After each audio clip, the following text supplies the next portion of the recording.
Hello विद्यार्थी मित्रांनो, simple pendulum जे आहे हे असं अँग्युलर याचं असं एका स्ट्रेट बघा, आणि कोनिकल पेंडुलम असं गोल करते, गोल करतं का? ए दिसतं का? A is the amplitude. दिसतं का? नाही म्हणजे इंडिपेंडेंट ऑफ एम्प्लिट्यूड. जे दिखता आहे वही बिकता आहे. कोणतीही गोष्ट जर खालून वर गेली तर हाईट वाढेल. MGH म्हणजे kinetic to potential, potential to kinetic energy म्हणजे कन्झर्वेशन होणार आहे. त्याचा मास नकोय. ही जी काही तुम्ही दोरी घेतली, जी काही स्ट्रिंग घेतली, त्याचं मास नसलं पाहिजे आणि ती बिलकुल एक्सटेंड न झाली पाहिजे. आता दोरा जरी घेतला, आपला कपडा जरी घेतला, तर बघतो आपण काही दिवसांनी ढिल्ला होतो. तुमचा अँगल हा 10 डिग्रीपेक्षा छोटा असला पाहिजे. Number 1 requirement. आणि दुसरं, जी लेंथ असेल वायरची, स्ट्रिंगची, जे काय म्हणायचं, त्याचा एम्प्लिट्यूड हा 20 पटीने कमी असला पाहिजे.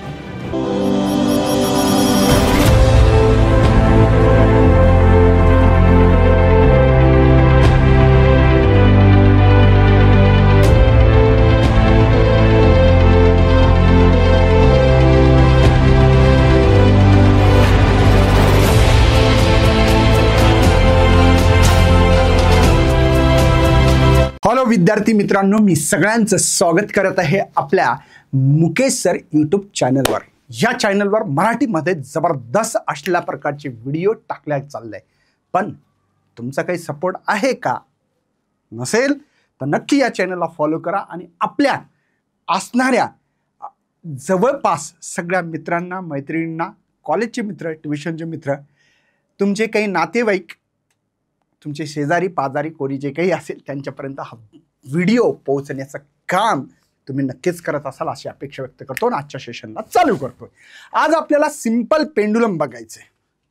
तुमच्या पुस्तकामध्ये असा पॉईंट दिला असेल 5.12 बघा, 5.12 5.12 सिंपल पेंडुलम. सिंपल पेंडुलम आहे तरी काय आणि तो कसा काम करतोय याच्याबद्दल आपल्याला बोलायचं आहे. आता सगळ्यांना माहिती आहे की हा जे पेंडुलमची लेंथ आहे जास्त घ्यायची आणि याला खूप नाही हलवायचं. असं म्हणलं गेलंय की ही जी काय लेंथ आहे याला अँप्लिट्यूड म्हणतात. हा इथून इथपर्यंत जाणे, तो अँप्लिट्यूड हा 20 पटीने म्हणजे टाइम्सने कमी असला पाहिजे. म्हणजे लेंथ समजा एक्झाम्पल 20 सेंटीमीटर आहे, तर तुमचा अँप्लिट्यूड हा 1 सेंटीमीटर असला पाहिजे. याचा अर्थ असा आहे, असला सिंपल पेंडुलम घ्यायचा. या सिंपल पेंडुलमच्या काही डेफिनेशन्स आहेत, काही व्याख्या आहेत. त्या व्याख्या कोणकोणत्या आहेत ते आपल्याला बघायचं आहे. चला, प्रश्न कसा येतो हे सगळं तुमच्यासमोर इथं मांडलं आहे मी. वेगवेगळे प्रश्न आतापर्यंत आलेले आहे. Define the ideal simple pendulum कशाला म्हणतात, त्याचं ऑब्टेन द एक्सप्रेशन फॉर पिरियडचं सगळे काही क्वेश्चन दिलेलं आहे. Derive the expression for period of simple pendulum, expression off period of motion of simple pendulum, which factor, कोणते फॅक्टरवर डिपेंड आहे, प्रॅक्टिकल सिंपल पेंडुलम काय असतो, असल्या प्रकारचे प्रश्न आहेत. आपण सुरुवात करूयात सर्वात आधी याच्या व्याख्या. आता व्याख्या सांगत असताना एक आयडियल पेंडुलम आहे आणि एक सिंपल पेंडुलम आहे. आता आयडियल पेंडुलम प्रत्यक्षात असणं शक्य नाही. असं का बरं? असं तुम्हाला का वाटतं? याचं कारण आहे भावा, कारण की आयडियल पेंडुलममध्ये असं सांगितलेलं आहे की एक रिजिड सपोर्ट तर घेतला आपण, पण एक लेंथ घेतली अशी, ठीक आहे, एक बॉब घेतला, पण ही जी काही लेंथ घेतली स्ट्रिंगची, या स्ट्रिंगचं मासलेस आणि इनएक्सटेन्सिबल असली पाहिजे. म्हणजे त्याचं मास नकोय. ती जी काही तुम्ही दोरी घेतली, जी काही स्ट्रिंग घेतली, त्याचं मास नसलं पाहिजे आणि ती बिलकुल एक्सटेंड न झाली पाहिजे. आता दोरा जरी घेतला, आपला कपडा जरी घेतला, तर बघतो आपण काही दिवसांनी ढिल्ला होतो. थोडासा शर्ट ढिल्लं होतं आहे की नाही, तसं हा पण थोडासा होतच असतो. कदाचित ते आपल्या उघड्या डोळ्याने दिसणार नाही. का बरं? मिलीमीटरमध्ये, मायक्रोमीटरमध्ये जर वाढलं तर नाही दिसणार डोळ्याने, ठीक आहे. आणि हेवी मास लावायचा असं सांगितलेलं आहे, पण हे प्रॅक्टिकली शक्य नाही. म्हणून इथं डेफिनेशन लिहिलं आहे, ideal simple pendulum is a heavy particle. हा पार्टिकल कसा हेवी म्हणजे जाडचा जाड असला पाहिजे. जसं की तुम्हाला माहित आहे का, छिर्रे असतात गाडीमध्ये, अशी पखानी गोळी स्टीलची असते बघा, किती हेवी असते, दिसायला छोटी पण हेवी. स्मॉल हेवी स्पियर आहे, पण कसं आहे, हेवी स्पियर सस्पेंडेड की म्हणजे कोणाला टांगायचे तर त्याला मास लेस इनएक्सटेन्सिबल स्ट्रिंग असली पाहिजे, flexible string from a rigid support. Now then it is called the ideal simple pendulum. म्हणजे हा बॉब असणारा हा वेट हेवी असला पाहिजे, दिसायला स्मॉल असला पाहिजे, एक स्ट्रिंग आहे. त्या स्ट्रिंगसाठी काही शब्द वापरले, नीट लक्षात घ्या. नंबर 1 हे मासलेस, इनएक्सटेन्सिबल आणि फ्लेक्झिबल स्ट्रिंग. ही स्ट्रिंग बद्दल शब्द आहेत. कोणकोणते? हेवी कोणासाठी शब्द आहे? या बॉबसाठी आहे. समजलं का? किंवा पार्टिकल म्हणा त्याला. आणि बाकीचे जे 3 शब्द आहेत कोणकोणते? Massless, inextensible and flexible string. हे तिन्ही शब्द हे तुमचे सिंपल पेंडुलम साठी आहे. म्हणून आयडियल सिंपल पेंडुलम हे जे काय डेफिनेशन आहे, is a heavy particle suspended, म्हणजे कोणाला तरी टांगलं. कोणाला टांगलेला आहे? एक अशी स्ट्रिंग घ्या ज्याचं मासलेस, इनएक्सटेन्सिबल स्ट्रिंग आणि फ्लेक्झिबल स्ट्रिंग असली पाहिजे आणि रिजिड सपोर्टला बांधलेली असली पाहिजे. त्याला आयडियल सिंपल पेंडुलम म्हणता येतं. पण आयडियल सिंपल पेंडुलम आपल्याकडे असा प्रत्यक्षात अवेलेबल नसतो, कारण की मासलेस, हलका दोरा घेता येईल पण मासलेस म्हणजे ज्याला मासच नाही असल्या कुठल्याही प्रकारचा स्ट्रिंग आपल्याकडे अवेलेबल नाही आहे. चला नेक्स्ट, मग प्रॅक्टिकल कसं पॉसिबल आहे सर? प्रॅक्टिकल सिंपल पेंडुलम आहे, स्मॉल हेवी स्पियर आहे, सस्पेंडेड बाय लाईट वेट आहे पण कमी, light and inextensible string from a rigid support. म्हणजे एक दोरी घेतली, त्याचं हलक्यात हलकी असा दोरा घ्यायचा, जसं की आपण सुई दोरा वापरतो, तो दोरा एकदम हलका असतो बघा, है ना. इनएक्सटेन्सिबल म्हणजे असा ताणणारा नकोय, है ना. रिजिड सपोर्टला बांधायचं, त्याला तुम्हाला प्रॅक्टिकल सिंपल पेंडुलम असं म्हणता येऊ शकतं. बरं, मग काय आहे? या ठिकाणी मी तुम्हाला काही प्रॅक्टिकली गोष्टी सांगणार आहे जेणेकरून आपल्याला समोर जाता येईल. बघा, एक मी रिजिड सपोर्ट घेतला, तीच तुमची डायग्राम माझ्या हाताने चांगली काढण्याचा प्रयत्न करतोय. एक बॉब घ्यायचा आहे, घेतला, एक स्ट्रिंग घेतली, बॉब घेतला आणि मी त्याला एकदम हलकं फिरवायचं. असं का बरं? कारण की नियम आहे, तुमचा अँगल हा 10 डिग्रीपेक्षा छोटा असला पाहिजे, नंबर 1 रिक्वायरमेंट. आणि दुसरं, जी लेंथ असेल वायरची, स्ट्रिंगची, जे काय म्हणायचं ते म्हणा, त्याचा अँप्लिट्यूड हा 20 पटीने कमी असला पाहिजे. ठीक आहे, म्हणून आपण फार काय हलवणार नाही भाऊ, एकदम छोटं. आता मला इथं थोडंसं मोठं काढावं लागलं, इतकं पण नका काढू. हा बॉब इथपर्यंत आला, बॉब आला तर मास असेल, मास आहे तर वेट आहे, व्हर्टिकली डाऊनवर्ड डायरेक्शन असतं, हे सगळ्यांना कळालं असेल. बरोबर आहे. हे वेट आहे तुमचं. वेटचे 2 कंपोनंट असतील, हा एक कंपोनंट आहे, इथं थिटा होईल तर हा mg cos थिटा होईल पाहूया, आणि इथे एक कंपोनंट येईल, हा येईल mg sin थिटा येईल. ठीक आहे. आता हे टेन्शन जे असतं हे अवे फ्रॉम द असतं, इथला जो अँगल आहे हा एकदम छोटा असला पाहिजे, आणि म्हणून हिच्यावरून तुम्ही कंपोनंट रिझॉल्व कसे केले ते सांगू शकता आणि तुम्हाला काय काय लिहिलं ते सांगू शकता. आता हे जे मी बोललो हे इथे लिहिलेलं आहे बघा. m काय? मास ऑफ द बॉब आहे. टी काय? या दोरीवरला असणारे टेन्शन ऑफ द स्ट्रिंग आहे. पेंडुलम रिमेन इक्विलिब्रियम पोझिशन, ही जी काय आहे तुमची, ही पोझिशन आहे तुमची रेस्ट पोझिशन. ठीक आहे. इथं दिलं बघा ओ इथं ए दिलं, ही पहिली रेस्ट पोझिशन आहे. वेन द सेंटर ऑफ ग्रॅव्हिटीचा बॉब जो आहे त्याच्यामुळे व्हर्टिकली बिलो इथं तुमचं वेट असणार आहे खाली. ठीक आहे. नेक्स्ट काय म्हणलं? Now the pendulum displace small अँगलनं तुम्ही थोडंसं याला केलं. ठीक आहे. आणि रिलीज केलं, त्याला धरलं असं रिलीज केलं तर either side of a mean position single vertical प्लेनमध्ये तुम्ही केलेलं आहे याला. पण आता मी इथं तर असं तुम्हाला थेरी न सांगता याचं इक्वेशन कसे येणार आहेत, काय येणार आहे, हे सगळं बोलू आपण. बघा, हे तुमच्याकडे असं, ठीक आहे, हे तुमच्याकडे मास आहे. ठीक आहे. हे तुमचं असल्या प्रकारचा हा पेंडुलम फिरत आहे. इथे बॉबचं मास आहे, इथं वेट आहे mg. ठीक आहे. या ठिकाणी अँगल आहे, इथे हा, ठीक आहे, हा थिटा आहे, हा mg cos थिटा आहे, हा mg sin थिटा आहे. ठीक आहे. हे लक्षात येतं तुम्हाला. आता या ठिकाणी सगळ्यात आधी तुम्हाला माहिती असेल, हा पार्टिकल इथून गेला म्हणजे ॲम्प्लिट्यूड झाला, तो कोणीकडे गेला? सेंटरकडे. हा जो काय हा ओ आहे, हा ए आहे, आणि ही पी पोझिशन कोणती घ्या असं काही नाही. आता मला सांगा, पार्टिकलला जेव्हा इकडे घेऊन गेलो आपण, तर पार्टिकल कोणीकडे येईल? सेंटरकडे येईल, जे मीन पोझिशन होती, याला मीन पोझिशन म्हणू शकतो आपण. ह्या अँग्युलर डिस्प्लेसमेंट सारखं डिस्प्लेसमेंट होतं आहे. म्हणून या ठिकाणी मला लिहिता येतं F is equal to mg sin theta. पण इथं मायनस साईन का बरं? कारण की मी डिस्प्लेसमेंट इकडे केलं होतं, हे डिस्प्लेसमेंट या दिशेने केलं होतं आणि हा पार्टिकलचा जे रेस्टोरिंग फोर्स आहे टुवर्ड द सेंटरकडे आहे, म्हणून इथं -mg sin θ लिहिलं मी. म्हणजे तुम्ही म्हणसाल सर ठीक आहे restoring force toward the centre म्हणून mg sin θ लिहिलं, मायनस का लिहिलं? कारण की डिस्प्लेसमेंट सेंटरकडून राईटकडे होतं आणि रेस्टोरिंग फोर्स बघा इकडे दिसतं तुम्हाला mg sin θ. तर हे तुम्हाला फरक कळणं फार गरजेचं आहे. चला समोर जायचं आहे. आता आपण काय म्हणलेलं आहे, साइन थीटा तुम्हाला अप्रॉक्सिमेटली थीटा लिहिता येतं. याचं कारण काय असेल, जर तुमचा थीटा हा जो थीटा आहे हा लेस दॅन 10 डिग्री असेल तर हे लिहिणं शक्य आहे. म्हणजे 10 डिग्रीच्या खाली व्हेरी स्मॉल अँग्युलर डिस्प्लेसमेंट होतंय.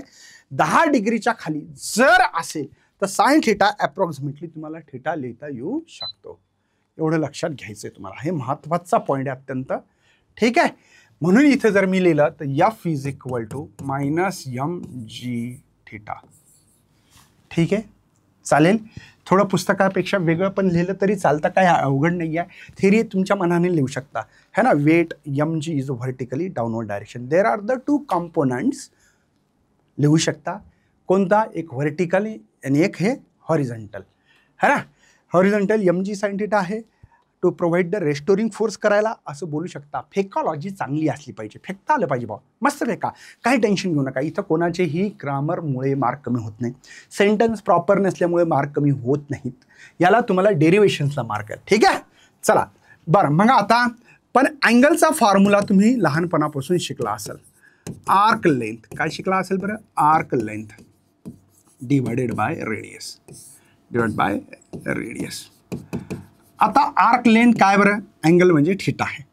आर्क लेंथ म्हणजे काय, यक्स. तुम्हाला कसं कळालं सर, बघा ही जर मी याला सर्कल केलं तर आर्क लेंथ झालं असतं, बरोबर आहे ना.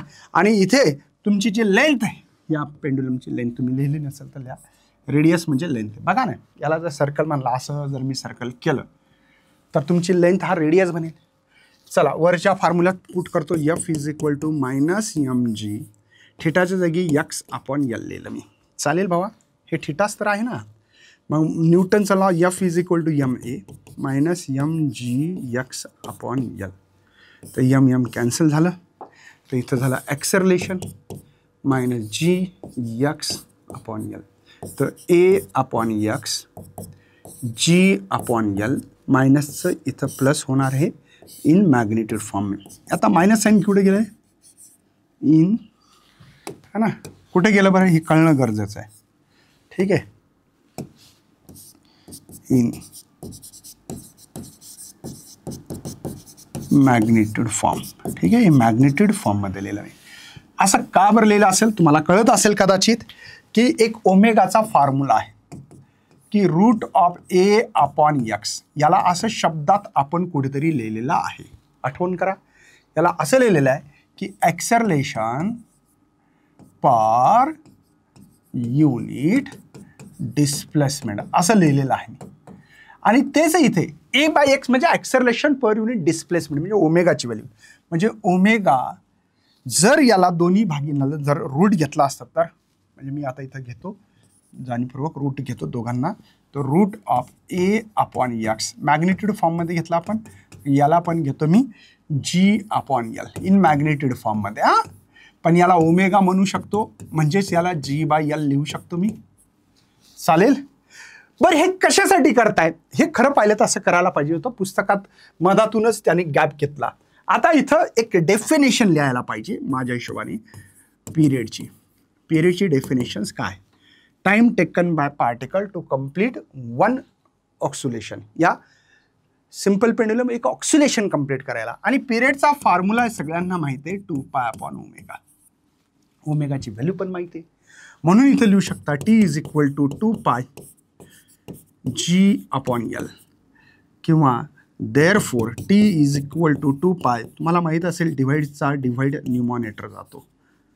यस, हा झाला तुमच्याकडे पिरियड ऑफ सिंपल पेंडुलम. वाटलंच तर लिहू शकता असं, पिरियड ऑफ कोणाचा, सिंपल पेंडुलमचा. कधी कधी याच्यात फ्रिक्वेन्सी विचारलेली आहे. आता फ्रिक्वेन्सीची पुन्हा इथं डेफिनेशन्स लिहायला पाहिजे, मस्तपैकी एक स्टँडर्ड डेफिनेशन्स लिहा. फ्रिक्वेन्सी जर विचारलं तर फ्रिक्वेन्सीचे numbers of revolutions numbers of oscillation per unit time है ना. तर इथे एनचा फॉर्म्युला 1/t म्हणजे याचा रेसिप्रोकल करा. एन इज इक्वल टू बघा 1/2 होईल, उलटं लिहायचं आहे G/L राईट आहे. तर ही फ्रिक्वेन्सी भेटलेली आहे तुम्हाला. N is equal to 1/2 G/L ही फ्रिक्वेन्सी ऑफ ऑक्सिलेशन है ना, फ्रिक्वेन्सी ऑफ सिंपल पेंडुलम म्हणू शकता. तर तुम्हाला याचे मार्क आहेत. म्हणजे तुम्हाला पहिल्यांदा कदाचित 3 मार्काला कदाचित 4 मार्काला क्वेश्चन येऊ शकते. डायग्राम प्रॉपर लिहा, अर्धा मार्क भेटतं. एक्सप्लेनेशनला अर्धा मार्क भेटते. हे डायग्रामचा मार्क आहे आणि हा एक्सप्लेनेशनचा मार्क आहे अर्धा. ठीक आहे, झाला 1 मार्क. ओके, डेफिनेशनचा अर्धा मार्क येऊ शकतो. मग मला सांगा 4 मार्काला जरी प्रश्न आला तर किती लिहिणार आहे? एक्सप्लेनेशन किती लिहिणार? 2 ओळी 3 ओळी, जास्त लिहायचं नाही. मग डेफिनेशनचा पण अर्धा मार्क.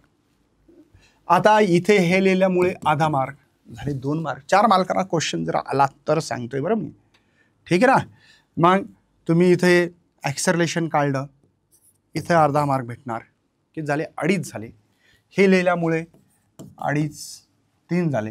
पिरियड जर काढला है ना 3 बघा, 1.5 3 मार्क झाले. ठीक आहे, पिरियडचा फॉर्म्युला लिहिला. ठीक आहे, 3 मार्क झाले. आणि इथे आधा मार्क, फ्रिक्वेन्सीचा आधा मार्क. आता हा क्वेश्चन 4 मार्कापेक्षा जास्त तरी येऊ शकणार नाही. 4 मार्क खूप झाले. मग मला एक सांगा, का खूप काही लिहिण्याची गरज आहे का? नाही. आता कदाचित विचारात भिन्न क्वेश्चन कसे करतात ते सांगतो बघा. असा प्रश्न येतो, डेफिनेशन्स आणि हे लिहा. हे काय आहे? हे आहे वाईल्ड है ना, म्हणजे तुम्ही जे काही डेरिव्हेशन लिहिला तिच्यात expression simple pendulum following assumption, काही अजम्पशन आहेत. मग डेफिनेशन लिहिली आधा मार्क आणि या पॉईंटचा आधा 1.5-2 मार्काला क्वेश्चन येऊ शकते सेक्शन बी मध्ये. प्रश्न कसा येईल? डिफाईन, बघा प्रश्न नीट आहे का, define simple pendulum and give it's assumption of simple pendulum. आला की नाही 2 मार्काला प्रश्न. मग काय अजम्पशन्स काय? पहिल्यांदा जो काही अँप्लिट्यूड आहे ऑक्सिलेशनचा हा खूप लहान असला पाहिजे. किती? तर तुमची जर लेंथ, ही जी सिंपल पेंडुलमची जी लेंथ आहे ही 20 सेंटीमीटर असेल तर अँप्लिट्यूड 1 सेंटीमीटर. बघा, at least 20 times of smaller than length. म्हणजे लेंथ ही तुमची सिंपल पेंडुलमची 20 सेंटीमीटर असेल तर तुमचा हा जो काय अँप्लिट्यूड आहे इथून इथपर्यंत जाणारा हा 1 सेंटीमीटरच असला पाहिजे. हा त्याचा अर्थ आहे, पहिला पॉईंट.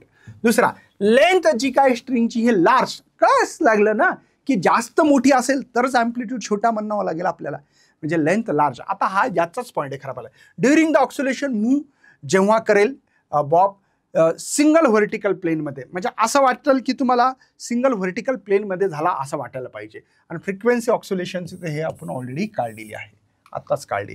कधी कधी असं येतं की काय काय कन्क्लुजन्स केलं. तुम्ही लिहिलेला फॉर्म्युला लिहा सरळ सरळ, T = 2π√L/G. आता पिरियड हा कोणावर डिपेंड आहे? तर लेंथ ऑफ पेंडुलमवर. Inversely proportional acceleration due to the ग्रॅव्हिटीवर डिपेंड आहे. हेच पॉईंट लिहायचे. ए दिसतं का? A is the amplitude. दिसतं का नाही? म्हणजे इंडिपेंडेंट ऑफ अँप्लिट्यूड. जे दिखता है वही बिकता है, सरळ सरळ म्हणू शकता. जो दिखता है वही बिकता है. सरळ सांगा बघा. Period of simple pendulum directly proportional square root of the length. दिसलं बरं. Period of simple pendulum inversely proportional to the square root of acceleration due to the gravity आहे. ठीक आहे. नेक्स्ट आहे, period of simple pendulum does not depend upon the mass. याच्यात mass दिसतंय का? नाही. आणखीन काय नाही दिसत? अँप्लिट्यूड. म्हणजे याच्यात मास आणि यम, मास अँड अँप्लिट्यूडवर डिपेंड नाही है ना. यम and A does not depend है ना, डज नॉट डिपेंड, याच्यावर डिपेंड नाही. समजलं का? मास आणि ॲक्सेलरेशनवर, सॉरी अँप्लिट्यूडवर डिपेंड नाही आहे. जिच्यावर हे 2 पॉईंट झाले. पहिला पॉईंट हा दुसरा. मग मासवर डिपेंड नाही. मग लिहा इथे असं, period of simple pendulum does not depend upon the mass. Next काय लिहू शकता की period of simple pendulum does not depend upon the amplitude. झालं. हिच्यात येऊ शकते डिफाईन द सेम है ना. आणि हिच्यात कोणकोणते कन्क्लुजन्स काढले लिहू शकता तुम्ही. चला, सेकंड पेंडुलमची काही डेफिनेशन्स आहे. हा प्रश्न 2 मार्काला येऊ शकतो. कसा येतो? Define second pendulum, derive the formula of length of second पेंडुलमचा काय सांगायचं. चला सिंपल आहे. सेकंड म्हणजे 2, फर्स्ट सेकंड थर्ड असं म्हणतो ना तसं. म्हणजे ज्यांचा पिरियड 2 सेकंदचा असेल त्याला सेकंड पेंडुलम असं म्हणायचं. म्हणजे ज्यांचा पिरियड 2 म्हणजे हे एक पिरियड झाला असा. मी एक सिंपल पेंडुलम घेतलं, मी पाहिलं गेला इकडनं इकडे आला, एक ऑक्सिलेशन कंप्लीट केलंय. किती सेकंदा? 2 सेकंदा. त्याला सेकंड पेंडुलम असं म्हणायचं. डेफिनेशन तिचे बघा, simple pendulum who is the period, कितीचा पिरियड असला पाहिजे? 2 सेकंदाचा. 2 second is called the second pendulum. फार सिंपल डेफिनेशन्स आहे. आपल्याकडे फॉर्म्युला तर माहीतच आहे पिरियडचा, 2 पाय रूट ऑफ LS म्हणजे सेकंड पेंडुलमची लेंथ. हे जी आहे टीची व्हॅल्यू मी 2 ठेवते इथे. हा झाला 2 pi root of LS upon G. 2 cancel म्हणजे 1 is equal to pi root of LS upon G. बराबर आहे. ठीक आहे.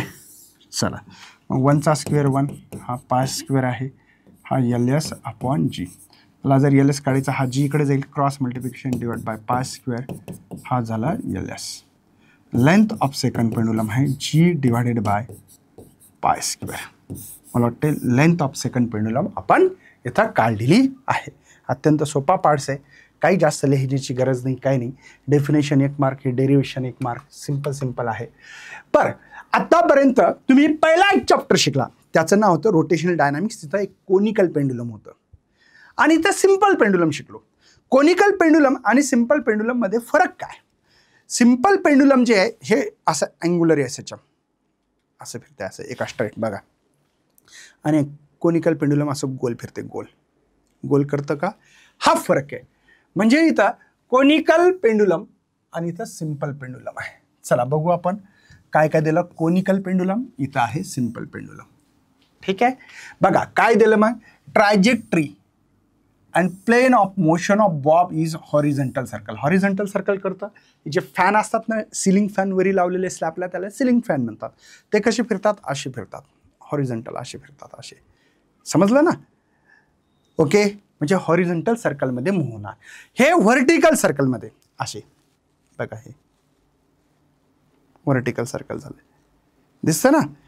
व्हर्टिकल सर्कलमध्ये म्हणजे ट्रायजेक्टरी म्हणजे त्याची जी काय पाथ आहे, plane of motion part vertical circle. बघा हिच्यात कायनेटिक एनर्जी आणि ग्रॅव्हिटेशनल पोटेन्शियल जी कॉन्स्टंट असते, हिच्यात चेंज होते. कशामुळे सर? कोणतीही गोष्ट जर खालून वर गेली तर हाईट वाढेल, MgH म्हणजे kinetic to potential, potential to kinetic एनर्जीमध्ये कन्झर्वेशन होणार आहे. आणि या चॅप्टरमध्ये आपण पाहिलं पण SHM एखादा पार्टिकल करत असेल तर कायनेटिक एनर्जी आणि पोटेन्शियल एनर्जी कन्झर्ड होते. म्हणून कायनेटिक आणि gravitational potential energy are inter convert and sum up conserved, म्हणजे दोघांचं एनर्जी कन्झर्वेशन होते. आता horizontal component of force due to the tension necessary centripetal force करतो. म्हणजे कोनिकल पेंडुलम मी इथं काढूनच दाखवतो तुम्हाला, म्हणजे आणखीन कळेल. हे बघा. ठीक आहे. ठीक आहे.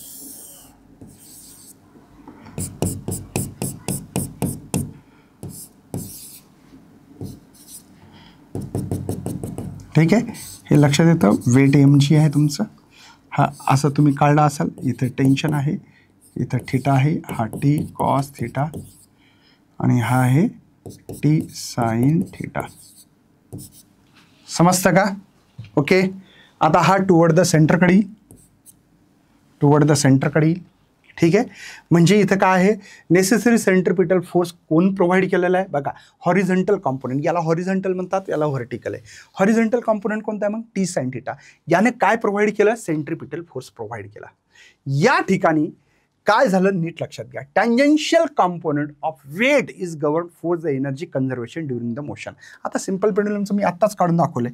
याचा फॉर्म्युला माहिती आहे कोनिकल पेंडुलमचा, T is equal to pi root of L cos theta upon G. याचा आत्ताच फॉर्म्युला झाला T is equal to pi root of L by G. तर हे फॉर्म्युले मी लिहिलेले आहेत, इथंच पाठ करायचे आहेत आणि झालेले आहेत सर्व, आत्ताच शिकवले लेटेस्टमध्ये. ठीक आहे. तुम्हाला किती पॉईंट लिहावं लागतात? 2च. म्हणजे हा एक इकडला, याला एक म्हणा. ठीक आहे. कंपॅरेटिव्ह हा 2 आहे, हा 2 आहे. बस याला 1 मार्क असतो आणि याला 1 मार्क. 2 कोणतेही लिहा. सर मी नुसते फॉर्म्युले लिहून आणि काय एखादा निव्वळ फॉर्म्युले लिहू नका, त्याचं एक्सप्लेनेशन सुद्धा लिहा. ठीक आहे. चला काही प्रश्न आहेत तुमच्या पुस्तकामध्ये? एक्झाम्पल आहे 5.10. तुमचं टेक्स्टबुक ओपन करून बघू शकता.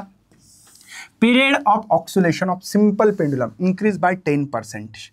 अच्छा, पिरियड वाढवायचा तर गिव्हन डेटा काय लिहायचं पहिल्यांदा, सर्वात आधी गिव्हन डेटा लिहायचा.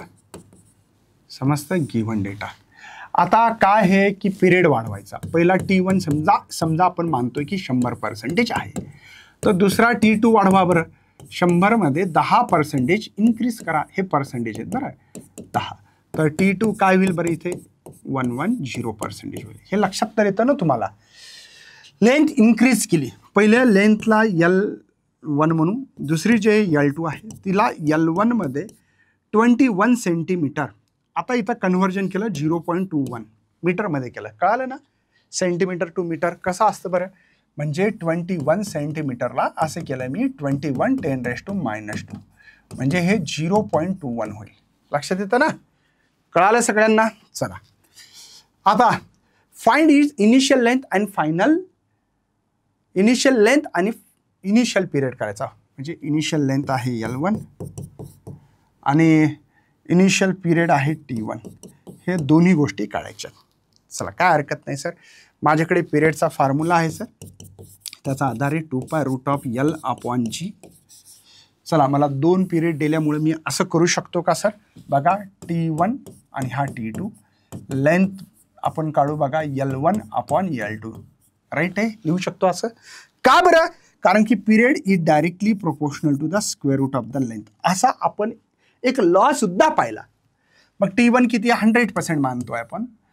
पर्सेंटेज कॅन्सल होणार आहे, 110 होईल. हा रूट ऑफ आहे L1, हा आहे L2. 0 0 कॅन्सल. म्हणजे काय झालं, 10/11. इथे झालं L1/L2. Squaring the both side करू. इथं होईल 100, इथं होईल 121. हा झाला L1. पण L2 किती आहे सर. L2 L1 प्लस, बघा L2 किती आहे, L1 प्लस 0.21. समजते ना बाबा. चला मग आता क्रॉस मल्टिप्लिकेशन करा. 100 L1, 100 मल्टिप्लाय केलं तर 21 होईल. हा 121 L1. मला वाटतं 100 L1, अच्छा 21 असंच राहू दू, काय हरकत नाही, त्याला तिकडे घेऊन जाऊ. हे बघा, इथे 21 इथे ठेवू, 121 L1 आणि हा 100 L1 आहे. मग 21 इज इक्वल टू 21 L1. कळतं. चला मग समोर जाऊ आपण आता. मला वाटतं L1 इज इक्वल टू 21 जर गेली तर 1 मीटर भेटेल. म्हणजे L1 इनिशियल जो लेंथ होती ती 1 मीटर आपल्याला भेटलेली आहे. आता पिरियड काढायचा. पिरियडचा सिंपल फॉर्म्युला आहे, T1 काढायचा आहे, तो 2π√L1/G. ठीक आहे. तो T1 त्याच्यात आपल्याला भेटलेला आहे 2π. L1ची जर व्हॅल्यू पाहिली तर 1 आहे. Gला π² सुद्धा म्हणतात. माहिती नसेल तर करून घ्या बाबा. कोणाकोणाला जर माहिती नसेल तर करून घेऊ शकता. अंदाजा एक अप्रॉक्स. जीची व्हॅल्यू 9.8 आहे, π² बी तीच आहे, म्हणून T1 हा 2π, हा पाय बाहेर येईल, पाय गेट बी कॅन्सल. तर T1 अप्रॉक्सिमेटली 2 सेकंद. जर कॅल्क्युलेशन जर खूप बारीक केले तर 2 पॉईंट समथिंग आन्सर भेटू शकते. करेक्ट आहे, समजला. चला, हा आपल्या टेक्स्टबुकमध्ये. आता टेक्स्टबुकमध्ये एक एक्सरसाइज नावाचे क्वेश्चन्स असतात आणि तेही प्रश्न आपण इथं सोडवणार आहे. त्या प्रश्न सोडवण्यासाठी काहीच नाही, फक्त मस्त लगे लॉग टेबल गेट टेबल घ्यायचं आहे. थोडीशी मेहनत घ्या. ज्यांना लॉग टेबल येत नसेल, फिजिक्स ज्ञान मुकेश नायक लॉग टेबल प्लेलिस्ट असं टाकायचं. एवढं मोठं सेंटेन्स, तेच तुम्हाला प्लेलिस्ट भेटेल. मस्त लगे लॉग टेबल बघून व्यवस्थित करा. बघा, सिंपल पेंडुलम आहे, परफॉर्म SHM पिरियड दिला. पहिल्यांदा सर्वात आधी काय लिहायचं, गिव्हन डेटा लिहायचं आहे. काय लिहायचं आहे, गिव्हन डेटा. चला, काय म्हणलंय, पिरियड हा का आहे 4 सेकंद आहे. How much time after crossing the mean position. Displacement of Bob 1/3 of amplitude. Displacement of Bob 1/3 of amplitude. ठीक आहे, displacement of Bob 1/3 of amplitude असं दिलेलं आहे. How much time after crossing असा शब्द वापरला आहे, म्हणजे टी काढायचं आहे आपल्याला. आता या ठिकाणी एक लक्षात येत आहे की डिस्प्लेसमेंट हा शब्द वापरला आहे आणि डिस्प्लेसमेंटचा इक्वेशन आहे A sin ओमेगा टी. आणि +5 का नाही लिहिलं, याच्यात एक शब्द आहे मीन पोझिशन. तुम्हाला जर कदाचित मी शिकवलेलं कळत असेल तर सांगतोय, मीन पोझिशन ही एक्स्ट्रीम पोझिशन आहे पॉझिटिव्हची, ही निगेटिव्ह एक्स्ट्रीम पोझिशन आहे. लक्षात येतं. या ठिकाणी आपण डिस्प्लेसमेंट दाखवलं होतं ए साइन ओमेगा टी असतं 5 असल्यामुळे, आणि या ठिकाणी असतं ए कॉस ओमेगा टी, ए कॉस ओमेगा टी है ना. इथं पण ए कॉस ओमेगा टी. समजतं का. हा फरक आहे, हे कळणं गरजेचं आहे. बरोबर आहे. चला मग एक्सची व्हॅल्यू माझ्याकडे a/3, हा ए आहे, हा साईन आहे है ना. आणि याचा फॉर्म्युला 2π/T2 आणि ह्या स्मॉल टी तर काढायचं आहे. तुमच्या लक्षात आलं असेल, ए कॅन्सल झाला 1/3, हा झाला साईन 2π, Tची व्हॅल्यू 4 आहे, टी आहे, तर हे 1/3 आहे, हा 2 जा म्हणजे साईन π/2 इंटू टी. ओके.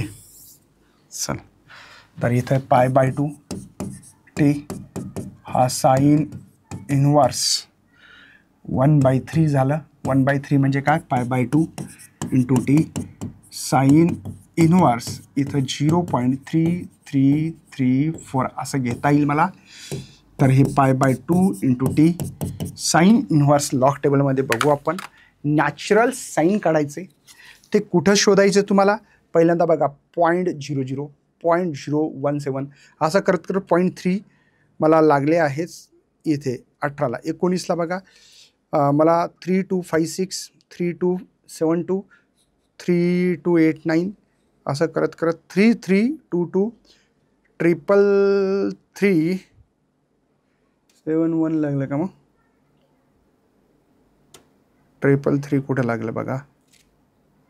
नाहीच आहे, 333 तर नाही आहे इथे, दिसतं फक्त इथे 33338 30मध्ये जवळपास है ना.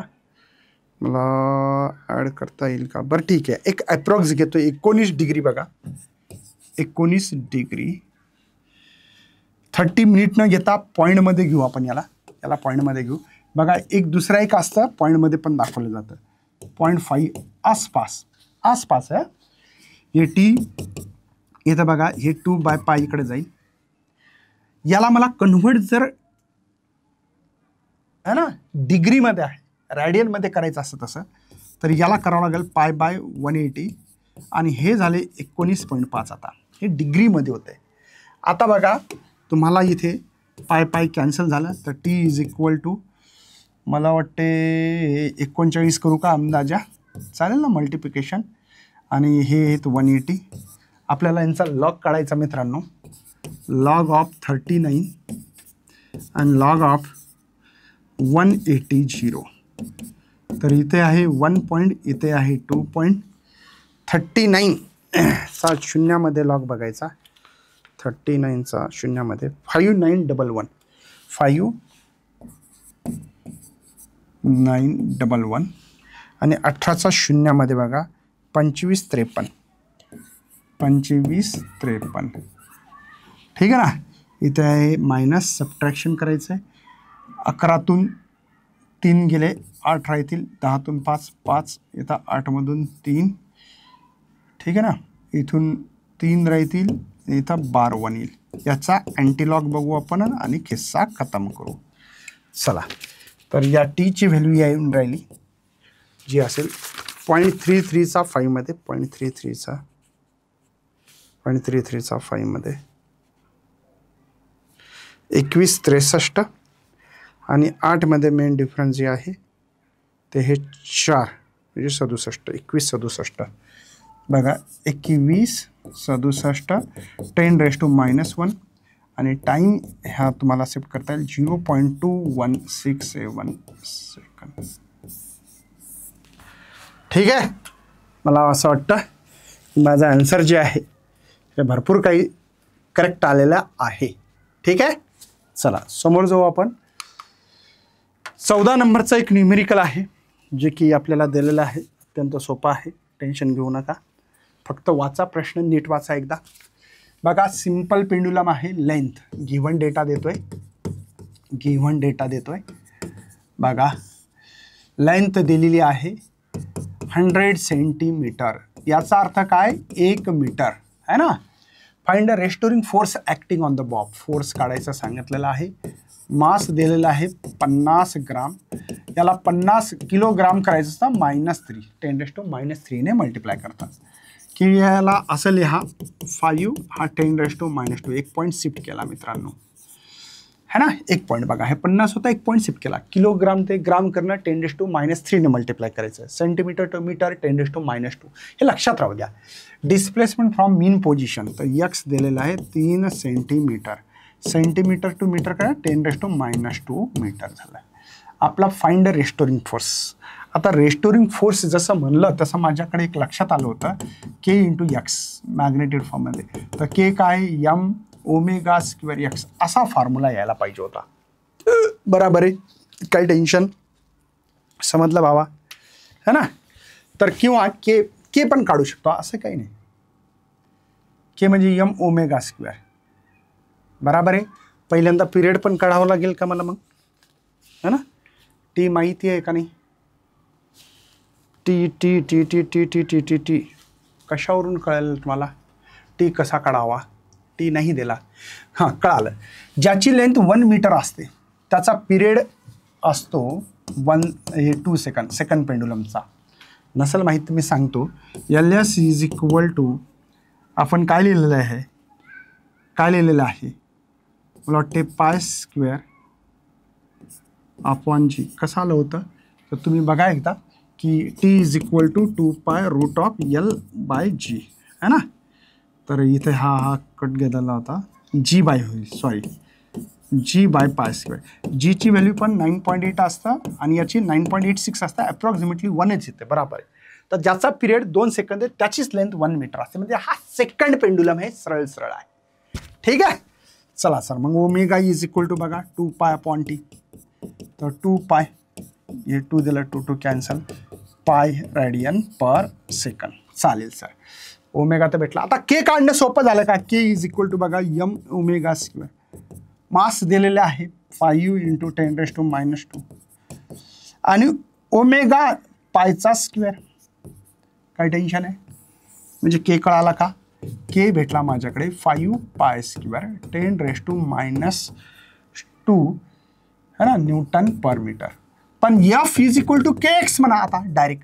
तर F केची व्हॅल्यू 5π² 10⁻², आणि X जो आहे तो आहे 3 × 10⁻². समजलं का. चला तर इथे F इज इक्वल टू नीट लक्षात घ्या, याची व्हॅल्यू जी आहे 9.86 असतं, हे 3 झाले आणि हे 10⁻⁴ झाले. कळालं का भाऊ, कळालं का. 5π² व्हॅल्यू आहे माझ्याकडे 9.86, पायची सॉरी 3 हे 10⁻²-4. तर पायची तर व्हॅल्यू टाकली आपण. आता बघू काय करू. 5 × 30, 3 आले, 5 × 8 40, 43, 7 × 4, 5 × 9 45 आणि 49 असं, आणि मल्टिप्लाय 3 डायरेक्ट केलं तरी चालेल बरं, असं काही नाही. तर F 3 0 3 3 9 3 9 27, 3 9 27 आले, 2 4 3 12 14 राईट आहे याला, आणि 10⁻⁴. मला वाटते की पॉईंट शिफ्ट करू 1.47 असं उत्तर यायला पाहिजे होतं. 9 कितने 2ने शिफ्ट केला 10⁻² न्यूटन. एवढा तुमच्याकडे हा जो रेस्टोरिंग फोर्स आहे ॲक्टिंग होत आहे या बॉबवर 1.4. लक्षात ठेवा, सहसा आपण फिजिक्समध्ये 1 पॉईंट म्हणजे एकानंतर पॉईंट शिफ्ट करतो, सोपं वाटतं असं सहसा करण्याचा प्रयत्न करायचा. नाही झालं तर त्याला काही फाशी नाही भेटणार कोणाला. समजलं. तर हे क्वेश्चन्स होता तुमचा. एक न्यूमेरिकल तुम्ही स्वतः करून बघा एवढा, आणि एक मी MCQs करून देतो त्याच्यावरला. 2020, 22, 23 कंटिन्यू क्वेश्चन्स आला म्हणून करून देतोय. At certain place ratio of frequency of दिलेला आहे, फ्रिक्वेन्सी N1/N2 3/2. ठीक आहे. देअर लेंथ रेशो, लेंथचा रेशो काय L1/L2 काय असेल विचारलं आहे. फ्रिक्वेन्सीचा फॉर्म्युला आहे मित्रांनो 1/2π√G/L. आत्ताच पाहिला आपण है ना. म्हणजे frequency inversely proportional square root of the length असा दिलेला आहे. मला L1 L2 पाहिजे, म्हणजे L1/L2 याला रूटमध्ये ठेवू. ठीक आहे भाऊ. आणि इथं काय येईल मग इन्व्हर्सली म्हणजे N2/N1. लक्षात येतं का भावा मी काय केलं ते? मला रेशो पाहिजे होता L1/L2. मी म्हणलेलं L1/L2, पण इन्व्हर्सली प्रोपोर्शनल रिलेशन म्हणून N2/N1. याचा जर स्क्वेअर गेला, रूट गेला, तर याला स्क्वेअर लिहावं लागेल सर मला. कोणाला? N2/N1चा स्क्वेअर. पण इथं N1/N2 आहे सर, इन्व्हर्स करावं लागेल. म्हणजे इथं N2/N1 जर केला असता तर 2/3 झाला असता. रेशो करेक्ट आहे. पण L1/L2 इथे लिहू शकतो 2/3चा स्क्वेअर म्हणजे 2, 3चा स्क्वेअर 9 म्हणजे 4/9. सी ऑप्शन्स करेक्ट होतं. म्हणजे कधी कधी क्वेश्चन फार सोपे असतात, पण प्रॅक्टिसचा खेळ आहे. ज्याला MCQs खूप करायचे ना, आपल्या PGMN ॲपवर टॉपर ॲडव्हान्स बॅच आहे, जबरदस्त चालू आहे. एकदा तुम्ही येऊन तर बघा, तुम्हाला कळेल काय काय नाही. तर भेटू असं सेशनमध्ये पुन्हा एनर्जी सोबत. Bye bye. जय हिंद, जय भारत, जय महाराष्ट्र.